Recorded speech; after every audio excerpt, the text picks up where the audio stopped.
went through a very hard time, and frankly, I will never forget the conversation. I had my bank came in, and there's a banker up in Boulder, and I won't say his name because I think some of your listeners may know him. And he's a pretty popular guy around Colorado. He sat across the table from me and he said, "Stephen, banks don't like to be equity partners, and you've kind of made us an equity partner.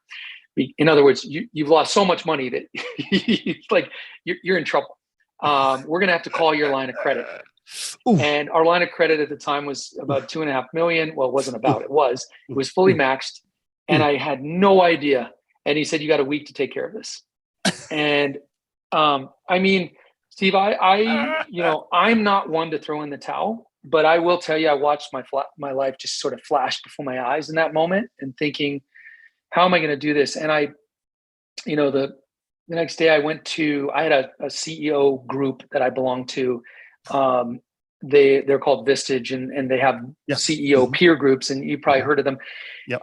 Great group that I had. It was about 13 CEOs. And I went in there. We had this morning check-in, right? You went around the room, did a quick check-in. How you doing? How you doing? How you doing? And they got to me and, "How you doing?" "I'm doing good." We went to move to the next guy, and our moderator, Mickey Fain, he said, "Stephen, hold on a second. You're not good."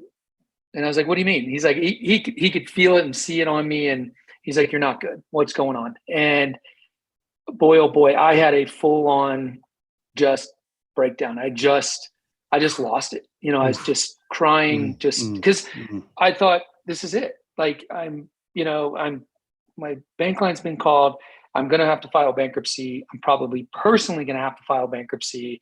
I'm going through a divorce. Like, how much worse could this all be? It was to say, it was tough, and it was really, really tough. And, I'll never forget the person next to me. I had my head down in my arm. I didn't want to pick my head up. I was just crying. And the guy next to me, we kind of went through a lot of, there was a lot of questioning and answering, and it was a very good support group in there. And his name is Greg Greenwood, and he was sitting next to me, and he put his hand on my back, and he slid this little piece of paper across, and he said, "Stephen, I want you to call this guy. I was exactly where you were 5 years ago, and he helped me get through it. And I think he can do the same thing for you."